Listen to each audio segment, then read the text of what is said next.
دوستان عزیز، من سیسیمیکس هستم و خیلی خوش اومدید به یه ویدیو دیگه.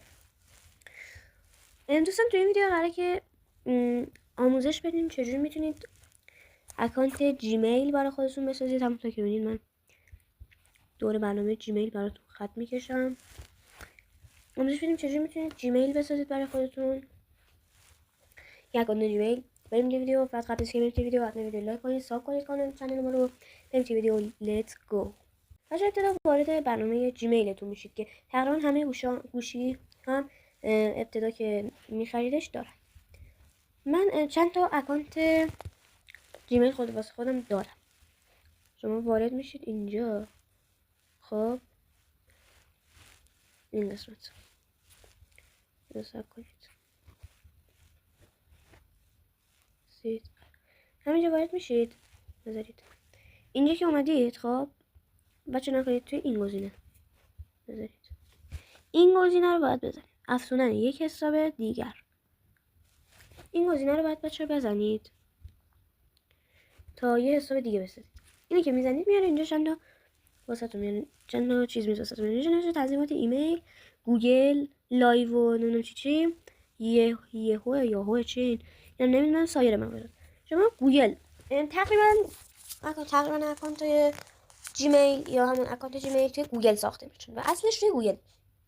من شما گوگل انتخاب میکنید. حالا اینجا پین میخواد ازتون. من اثر انگشت دارم، اثر انگشتمو انجام میدم. اینجا براتون میاره که ورود به سیستم. اینجا میگه چیکار کنیم. یه دقیقه صبر کنید، اینا واسه کنم.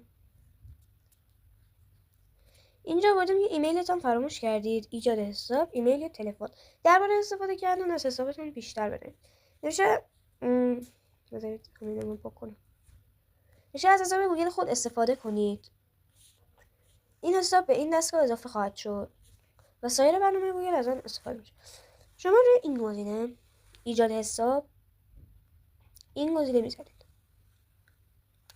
شما روی گزینه برای استفاده شخصی من کلیک میکنید.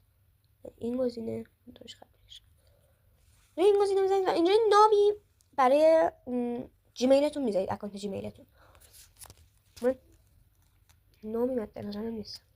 من میذارم مستر تورچ. قبول نمیکنم. دارم مستر تورچ. میذارم یاسین. نمیخوام یاسین. اینجا چون سال که کمتر 2000 باشه اینا مهم نیست. همین رو یه بزنید یه چیزی همینجا رد کنید بره. اینجا چند اکانت واسهتون میاره، جیمیل واسهتون میاره. نشانیه اکانت 31 این کلا عدده. اینجا ایجاد نشانی جیمیل خودتون رو بزنید. خودتون انتخاب میکنید چی میخواید بزنید. اونا که کلا عدده. میتونید بزنید یاسین ww 4 تا w یاسین نمیشه www یاسین 3 تا w 3 تا w یاسین دوباره که نمیشه. محمد آخرش محمد.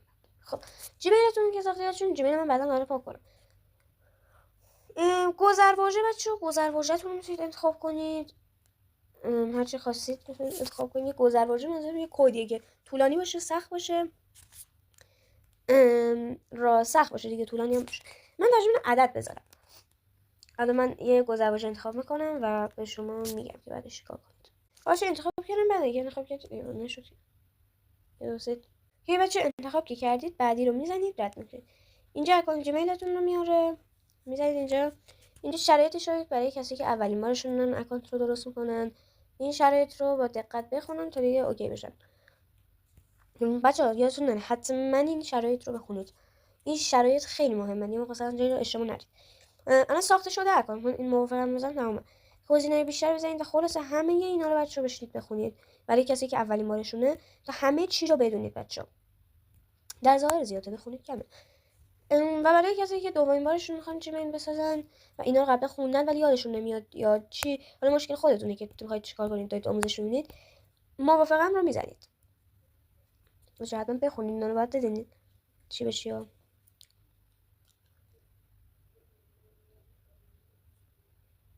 یا منتظرید تا پر کنه براش. وقتی که پر کرد شما اینجا براتون پر میشه. میتونید این قسمت دوباره این قسمت جیمیل ایناشش بچه، این جیمیل ما. گذر واژه جیمیلتون همیشه یادتون باشه مهم‌تره اصلا. این جیمیلتون انتخابش میکنید، میتونید پروفایل براش بذارید.